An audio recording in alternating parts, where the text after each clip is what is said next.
সামাজিক মাধ্যমত আজিকালি খুব টিফিন ব্লগবোৰ দেখি থাকো মই অকণমান ছ'চিয়েল মিডিয়াৰ প্ৰসংগটোলৈ এবাৰ আহিছোঁ দেই আপোনালোকে দেখি থাকেনে খুব আজিকালিতো ব্লগাৰ হাতে হাতে মোবাইল লৈ কাৰ ব্লগত কেতিয়া ওলাই যাওঁ ঠিক নাই ৰাস্তাৰে খোজ কাঢ়ি গ'লে হাই গাইজ প্ৰথমে এইবোৰতো দেখি থাকো বিশেষকৈ মহিলাসকল এতিয়া জড়িত হৈ পৰিছে যুৱতীয়ে হওক বা নাৰীয়ে হওক এওঁলোকতো জড়িত হৈ পৰিছে গতিকে মাতৃসকলো দেখিছোঁ আমি ৰাতিপুৱাই আজি সন্তানক দিলোঁ স্যান্ডউইচ আজি দিলো বাৰ্গাৰ অমুক দিলো তমুক দিলো বেলেগ ধৰণৰ ডিছ মানে সেইবোৰ আমাৰ টেকেলি পিঠা ভাত পিঠা তিল পিঠা এইবোৰৰ লগত পাত্তা নাপায় মানে এই কথাবোৰ নহয় তেওঁলোকৰ এটা বেলেগ ধৰণৰ লাইফষ্টাইল তেওঁলোকে দেখুৱাব বিচাৰে যে আজি সন্তানক স্যান্ডউইচ দিলো আপোনালোকেও দিব পাৰে এনেকৈ দিবচোন বুলি কৈ এটা ব্লগ বনাই এটা আপলোড কৰি দিয়ে তাৰ পাছত তেতিয়া মোৰ বেয়া লাগে যেতিয়া সেই ভিডিঅ'বোৰ সামাজিক মাধ্যমত দেখো মই আকৌ কেতিয়াবা কেতিয়াবা খুব ভাল লাগে মন্তব্য পঢ়ি কেতিয়াবা পঢ়ো দুই এগৰাকী মাতৃয়ে ইমান তৰুণভাৱে লিখে যে বাইদেউ আপোনাক অনুৰোধ কৰিছোঁ আপুনি অন্তত আমি এই কিনিব নোৱাৰা বস্তুবোৰ এনেধৰণৰ বস্তুবোৰৰ ইমান বেছি ভিডিঅ' দেখুৱাই নাথাকিব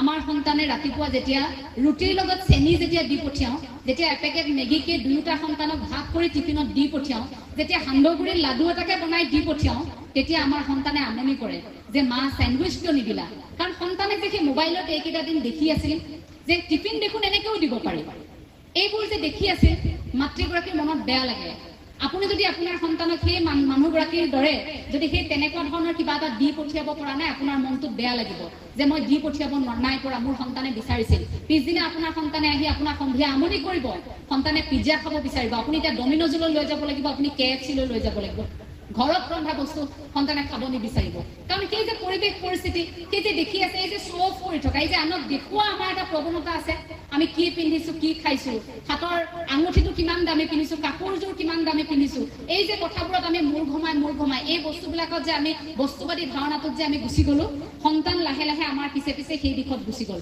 বেয়া লাগে সেই কথাবোৰত আপুনি মন কৰিব আজিৰ পৰা বহু বছৰ আগত অসমৰ প্ৰেক্ষাপট এনেকুৱা আছিল অসমীয়া সমাজ বুলি কোৱাৰ লগে লগে অসমীয়া নাৰী বুলি কোৱাৰ লগে লগে এটা বেলেগ ধৰণৰ পৰিৱেশ নামঘৰলৈ যায় মহিলাসকল খুব সুন্দৰকৈ ৰিহা লৈ গাত চেলেং লৈ দেখিব আগত বয়োজ্যেষ্ঠসকল বহি আছে তাৰ পাছত মহিলাসকল আছে নামতীসকল সকলো থাকে একেলগে নাম লয় সন্তানো যায় কিন্তু আজি সেই পৰিৱেশটো আপুনি নেদেখে আজি সেই পৰিৱেশটো লাহে লাহে কমি আহিছে তাৰ ফলনি আপুনি বেলেগ এটা পৰিৱেশে দেখিব আপুনি হাতত মোবাইলটো লওক আপুনি ধাৰাবাহিকভাৱে 100ৰ পৰা 150টা ৰিলছ আপুনি একেলগে খুলি চাব পাৰিব দেহৰ এটা অংশ উলিয়াই সেইসকল মহিলাই তেনেকৈ কিছু ভিডিঅ' আপলোড কৰে সামাজিক মাধ্যমত আৰু সেই বস্তুবোৰ দেখাৰ পাছত আমাৰ ধাৰণাটো কেনেকুৱা হয় যে অসমীয়া নাৰী অসমীয়া সমাজখন এনেকুৱাই আছিল নে বাৰু আমিতো এই পৰিৱেশটো বিচৰা নাছিলোঁ আমি যদি এতিয়া বেছি আধ্যাত্মিকতাৰ কথা কওঁ আমি যদি পিতৃ মাতৃৰ কৰণীয় এই ভাল লগা পৰিৱেশবোৰৰ কথা যদি কওঁ আমাক আকৌ সমালোচনা কৰিব যে আপুনিওতো এদিন মাতৃ হ'ব চাম আপোনাৰ সন্তানক আপুনি কেনেকৈ ডাঙৰ কৰে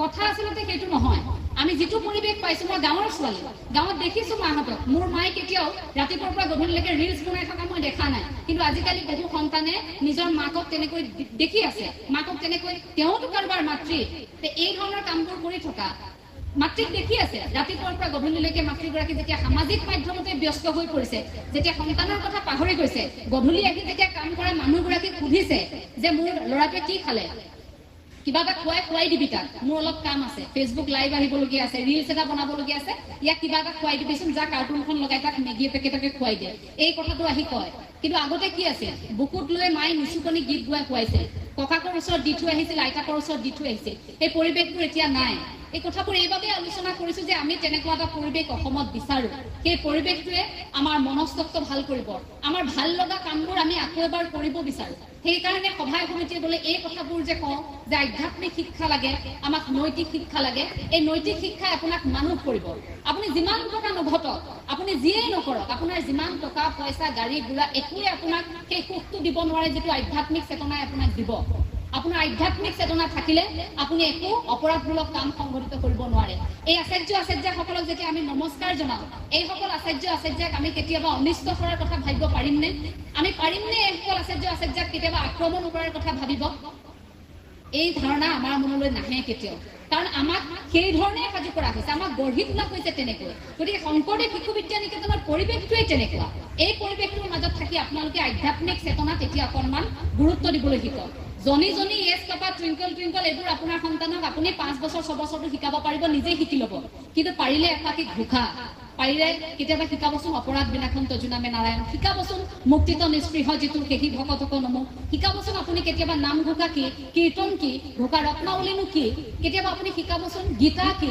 গীতাৰ মনস্তত্ব কি, কিয়নো অৰ্জুনক সেই উপদেশ কৃষ্ণই দি যাবলগীয়া হৈছিল যে প্ৰেক্ষাপট আমেৰিকাই কেতিয়াবাই স্বীকাৰ কৰিছে, কিন্তু ভাৰতীয় মানুহে কিন্তু এতিয়ালৈকে সেয়া হজম কৰিব পৰা নাই। সেই কথাবোৰ অকণমান সেয়াও শিকাবচোন।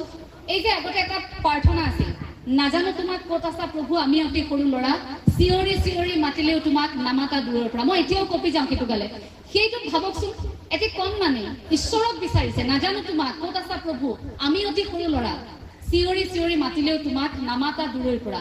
এই কণমানিটি যে ঈশ্বৰক কামনা কৰিছে, সেই প্ৰাৰ্থনাবোৰ, সেই কথাবোৰ, সেই কবিতাবোৰ আমি কেতিয়াবা এতিয়া গোৱাইছোনে? আজিকালি সন্তানৰ মুখত সেই পদ্যটো আপুনি শুনিছেনে?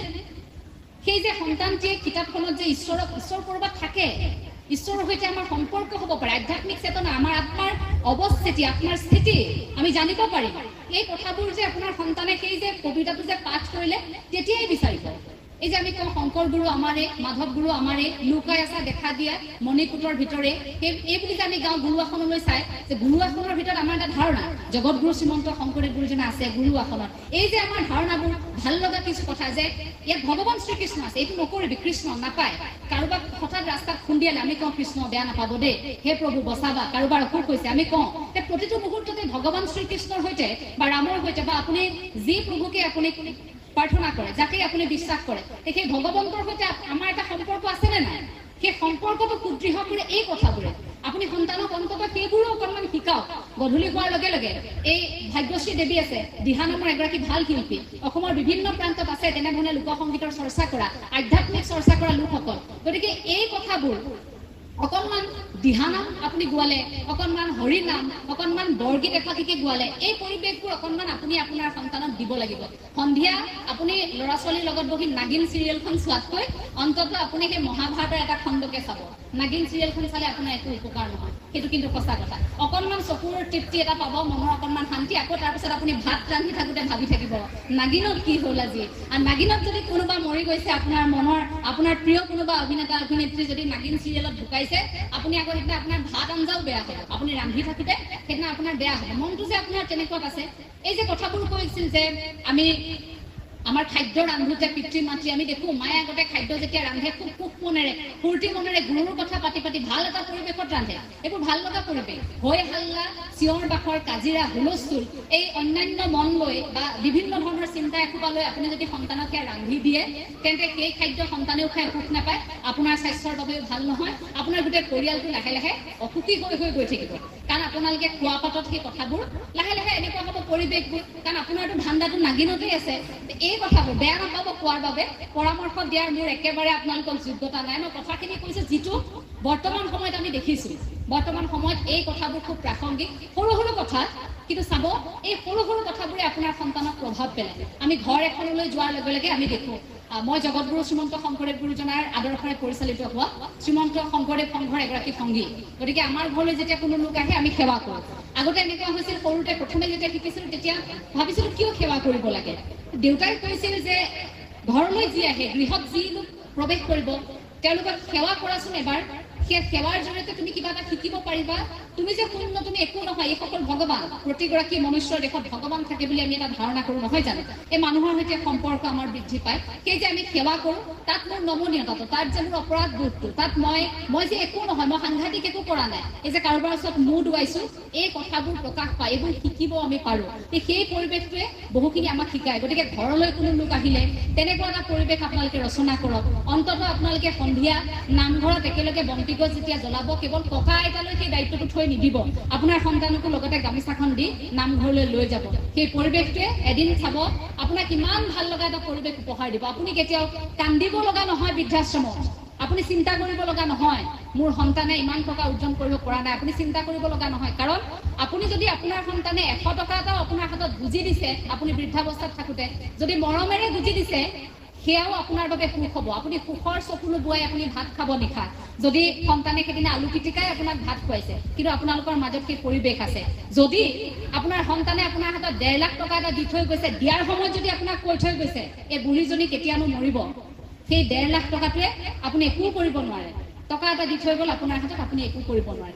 টকা পইচা ধন সম্পত্তি আমাৰ বিভিন্ন ধৰণৰ আচবাব, এই গোটেই দুনিয়াখন, এই গোটেই পৃথিৱীখন, এই বস্তুবাদী সমাজখনে আমাক বহু বেছি দিন বৰ বেছি মানুহ কৰি ধৰি ৰাখিব নোৱাৰে। এই ভিতৰত থকা আত্মাটোক আপোনালোকে চিনি পাওঁ। শেষত কওঁ, কথাবোৰ বহুত বেছি দীঘলীয়া নকৰোঁ, সময় অকণমান দীঘলীয়া হ'ব কাৰণ মই যিহেতু আকৌ উভতি যাব লাগিব। শেষত কওঁ, ভিতৰৰ মানুহগৰাকীক চিনি পাওঁ। আচাৰ্যসকলক অনুৰোধ জনাইছোঁ যে ছাত্ৰ ছাত্ৰীসকলক, বিদ্যালয়খনলৈ অহা প্ৰতিগৰাকী ছাত্ৰ ছাত্ৰীক আপোনালোকে ইমান সন্তান বুলি ভাবি মৰম কৰে, স্নেহ কৰে, আপোনালোকে আদৰ কৰে।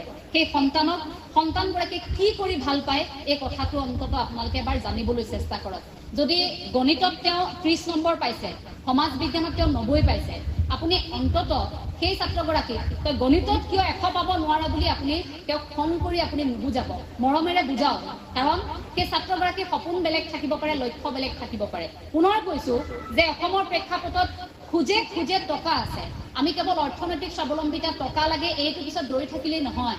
টকা আছে, আমি টকা সকলোতে পাম, কিন্তু আমি এজন সৎ মানুহ হৈ সেই টকাখিনি ঘটিব লাগিব। আমি এজন সৎ মানুহ হৈ অৰ্থনৈতিক স্বাৱলম্বিতা অৰ্জন কৰিব লাগিব বৃত্তিমুখী শিক্ষাৰ জৰিয়তে। আপুনি যদি শ্ৰেণীকোঠাত থকা আপোনাৰ সেই ছাত্ৰগৰাকীক যদি ক'ব পাৰিছে যে তুমি যদি নাচি ভাল পোৱা, তোমাক নাচৰ প্ৰশিক্ষণ মই দিয়াম, তুমি এতিয়া পঢ়ি লোৱা, তুমি হাইস্কুল শিক্ষান্ত পৰীক্ষা উত্তীৰ্ণ হোৱাৰ পাছত তুমি সেয়া কৰিবা। অসমত কিয় ভাবিব লগা হয় মাষ্টাৰ ডিগ্ৰী কমপ্লিট কৰাৰ পিছত ঘৰত বহি 2 মাহ সময় যে মই এতিয়া কি কৰিম? দেখাক দেখি আমি ঠিকেই গুচি যাওঁ, ঠিকেই আমি এটা বিভাগত মেজৰ লওঁ। ফিজিক্স মোৰ পচন্দৰ নাছিল যদি মই ফিজিক্স ল'লোঁ, মনোবিজ্ঞান মোৰ যদি পচন্দৰ নাছিল মই মনোবিজ্ঞান ল'লোঁ, মোৰ যদি বায়'লজি মোৰ পচন্দ নাছিল মই ল'লোঁ, মোৰ গণিত পচন্দ নাছিল মই ল'লোঁ। কাৰণ মোৰ দেউতাই ক'লে গণিত পঢ়িব লাগিব, প্ৰফেচৰ হ'ব লাগিব, অমুক হ'ব লাগিব, তমুক হ'ব লাগিব। পৰিয়ালৰ ধাৰণা, ল'ৰা এইটো হ'ব লাগিব, সেইটো হ'ব লাগিব। এই ধাৰণাটো কি হ'ল, মই নিজক হেৰুৱাই পেলালোঁ। তাৰ পাছত মই মাষ্টাৰ্ছ ডিগ্ৰী কমপ্লিট কৰাৰ পাছত, মই স্নাতকোত্তৰ ডিগ্ৰী কমপ্লিট কৰাৰ পাছত, মই শেষ কৰাৰ পাছত ঘৰত আহি নিবুকাকৈ থাকিব লাগিব অলপ সময়, যে মই কি কৰিলোঁ, এতিয়া মই কি কৰিলোঁ, মোৰ পিছৰ দিশ কি হ'ব। আৰু তাৰ পাছত কি কৰিব লাগিব, প্ৰতিদিনে সেই চতুৰ্থ বৰ্গৰ ক'ত চাকৰি ওলাইছে, ক'ত তৃতীয় বৰ্গৰ চাকৰি ওলাইছে, এই কথাখিনিত আমি থাকিব লাগিব। মই দুখ পাওঁ যে ইমান উচ্চ শিক্ষাৰে শিক্ষিত এগৰাকী ছাত্ৰই যেতিয়া 4th গ্ৰেডৰ এটা চাকৰি, 30,000 টকা এটা চাকৰিত যেতিয়া নিজকে ভাবিব লগা হয় যে মই চাকৰি এটা পালোঁ, হ'ব দে, সেই ছাত্ৰগৰাকীৰ মনত বা কেনেকুৱা এখন ধুমুহা চলিছে। এই ধাৰণাটো কিন্তু আমাৰ বেয়া। এটা খুব ভাল কথা যে চৰকাৰে কৰ্মসংস্থাপনৰ এটা দিশ মুকলি কৰিছে, এইটো খুব ভাল কথা। কিন্তু চাব, তাতোকৈ বেছি যোগ্যতা আপোনাৰ সন্তানৰ আছে। কিজানি 4th গ্ৰেডৰ চাকৰিটোৰ কাৰণে আপুনি জোৰ নকৰা হ'লে আপোনাৰ সন্তানে তাতোকৈ বেছি ভাল কিবা এটা কৰি দেখুৱালেহেঁতেন, খেতি কৰিলেহেঁতেন। আপোনাৰ সন্তানৰ যদি কৰিবলৈ মন গৈছিল যে বোলে বস্ত্ৰশিল্প উদ্যোগতে তেওঁ কাম কৰিব, তেওঁ কৰিলেহেঁতেন। সৰু সৰু কিছু উদাহৰণ আমি আমাৰ চাৰিওফালে থকা লোকসকলক দেখুৱাব পাৰোঁ। সেইসকল লোকৰ জৰিয়তেও আমি উপকৃত হ'ব পাৰোঁ। গাঁওখনত থকা লোকসকল, কোনোবাই খোল বজাই ভাল পায়, ঢোল বজাই ভাল পায়, আজিকালি বিহু নাচি ভাল পায়, এইবোৰ আমাৰ পেচা হ'ব পাৰে। এইবোৰ এতিয়া নিচা হৈ থকা নাই, এইবোৰ কেৱল মাত্ৰ নিচা, আমি নাচিছোঁ গাইছোঁ এই হৈ থকা নাই। এইবোৰ এতিয়া আমাৰ পেচা কৰিব পৰা সময় আহিল। গতিকে প্ৰতিটো দিশতে যিহেতু আমাৰ বৃত্তিমুখী শিক্ষাৰ এটা সংযোজন আছে, এই বৃত্তিমুখী শিক্ষাৰ জৰিয়তে আমি আমাক বিচাৰি চোৱাৰ সময় আহি পৰিম। আপোনালোক প্ৰতিগৰাকী সদায় ভালে থাকক। সকলোকে পুনৰবাৰ